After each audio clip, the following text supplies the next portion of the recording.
खेत पे काम करता हुआ एक आदमी दिखा और उससे उन्होंने पूछा कि भैया मुझे अमुक गांव जाना है, कितनी दूर है? उसने कहा आप दिन डूबते तक पहुंच जाओगे, दिन डूबते तक पहुंच जाओगे, गांव ज़्यादा दूर नहीं है, दिन डूबते तक पहुंच जाओगे। अब ये तो बहुत आतुर थे, सुबह से भटक चुके थे। देखो भाई मैं पहुंच जाऊंगा ना, मैं रात में नहीं चलता, कहीं अंधेरा तो नहीं होगा। नहीं हुजूर आप पहुंच जाओगे। फिर थोड़ी देर बाद कहा देखो रास्ता और कहीं भटकेगा तो नहीं, हम इस रास्ते से पहुंचे ना? हाँ हाँ एकदम यही रास्ता, सीधे रास्ता, आप कहीं मुड़ना नहीं, आप पहुंच जाओगे। फिर थोड़ी देर बाद उनने बोला भाई देखो ऐसा तो नहीं, लोग बताते कम है, निकल जाएगा ज्यादा, कहीं मैं फंस तो नहीं जाऊंगा, मैं पहुंच जाऊंगा ना। तो उस व्यक्ति ने जो बात कही, उसने संत के चित्त को फेर दिया और उन्होंने अपनी आत्मकथा में लिखा कि उस एक व्यक्ति के एक वाक्य ने मेरे जीवन की दिशा बदल दी। उसने कहा हुजूर रास्ता चलने से कटता है, बातों से नहीं। रास्ता चलने से कटता है, बातों से नहीं। आज बात उसकी ही है। धर्म चर्चा और धर्मचर्या। विगत दिनों मैंने 4 बातें की थी। धर्म की चर्चा करना, धर्म को जीना, धर्म को सही ढंग से जीना और धर्म का फल पाना। जहाँ तक चर्चा की बात है, खूब करते हैं हम लोगों के यहाँ। जितनी धर्म चर्चा होती है शायद ही कहीं और परंपरा में होती होगी। हमारे सुबह की शुरुआत धर्म की चर्चा से होती है और ये एक बहुत अच्छी बात है, लेकिन कोरी चर्चा से कोई लाभ नहीं है जब तक कि हम उस पर चले नहीं। हमारी कोशिश होनी चाहिए चलने की, और आचार्य कुंदकुंद आज हमें यही मार्गदर्शन दे रहे हैं। वे कहते हैं नानम चरित्रहीनम लिंग गहनम च दंसन विहूनम संजम हीनो यतवो जय चरई निरथयम सब्बम।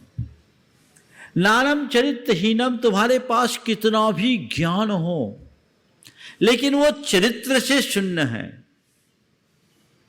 तुमने लिंग को ग्रहण कर लिया, तुम मुनि भी बन गए, पर दर्शन से विहून हो, शून्य हो, तुम्हारी श्रद्धा नहीं है। और तुमने खूब तप किया पर तुम्हारे अंतरंग में संयम नहीं है, तो संयम हीनो यतो जय चरई निरथयम सब्बम। अगर तुम इसका आचरण करते हो तो वह सब कुछ निरर्थक है। हमें अपने जीवन में जो कुछ भी करना है वो सार्थक करना है, निरर्थक कुछ नहीं।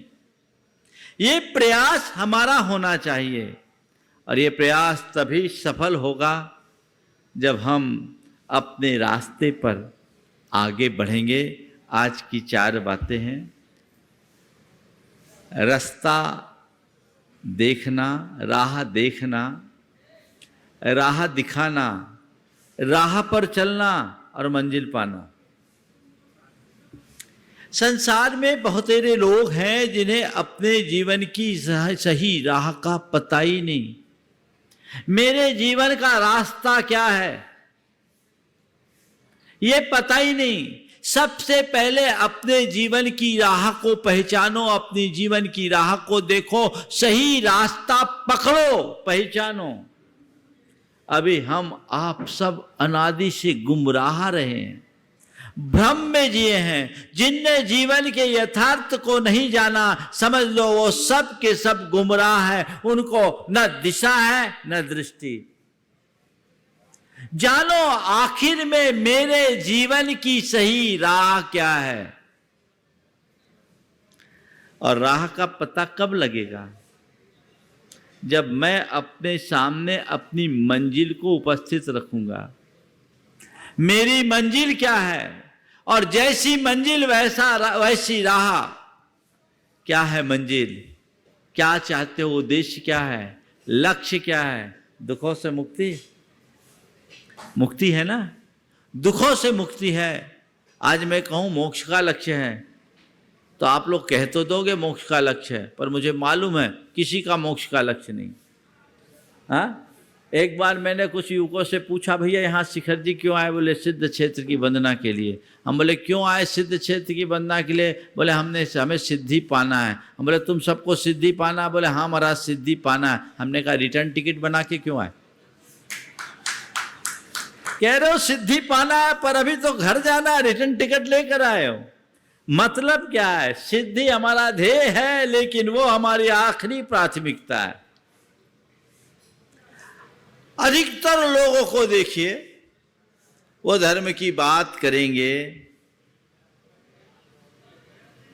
कहेंगे हमें अपना कल्याण भी करना है, पर पहले गोरख धंधा करना है, पहले गोरख धंधा करना है। प्राथमिकता क्या है?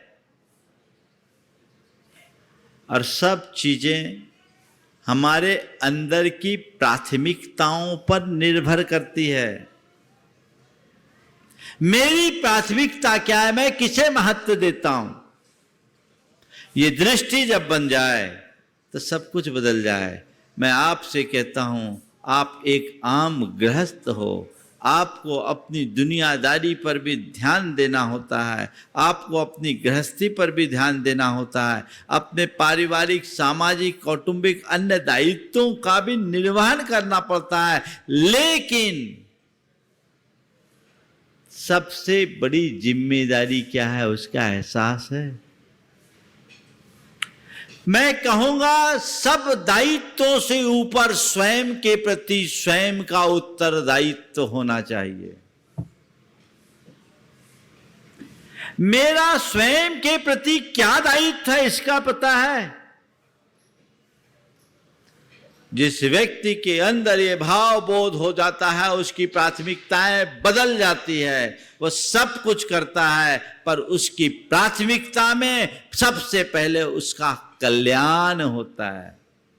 वो कुछ भी क्रिया करेगा, उन सारी क्रियाओं में उसका धर्म जुड़ा रहेगा, क्योंकि उसे पता है यही मेरे कल्याण का मार्ग है, इसमें ही मेरा उद्धार है, और कोई दूसरा रास्ता नहीं है।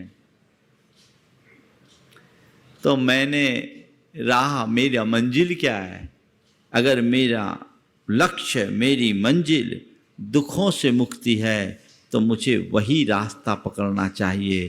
पर अभी तो मैं उल्टा रास्ता पकड़ा हूं, उस रास्ते पर चलता हूं जिससे रोज रोज दुखों की वृद्धि होती है।